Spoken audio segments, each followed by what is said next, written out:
কয়েকদিন যাবৎ প্রচণ্ড গরম, যা জনজীবনকে অসহনীয় করে তুলেছে। এই গরমের অতিষ্ঠ হয়ে মানুষ দিশেহারা হয়ে পড়েছে। বিশেষ করে যারা দুপুরে রিক্সা চালায় তাদের অনেক কষ্ট, তাছাড়া যারা ক্ষেত খামারতে ধান কাটার মৌসুম ধান কাটে তাদেরও অনেক কষ্ট। এর মধ্যে স্বস্তির বৃষ্টি, ঢাকা শহরে বৃষ্টি প্রচণ্ড বেগে চলছে, স্বস্তির বৃষ্টি খুবই ভালো লাগছে। সুপ্রিয় দর্শক মণ্ডলী, দেখতে পাচ্ছেন যে বৃষ্টি প্রচণ্ডভাবে নেমেছে এবং বৃষ্টির শব্দ খুবই ভালো লাগে, তাই বৃষ্টি দেখছি।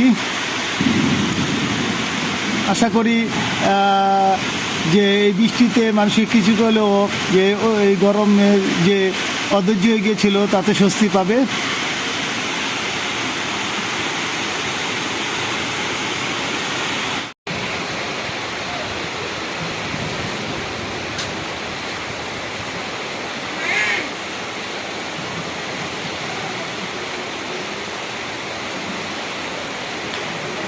বন্ধ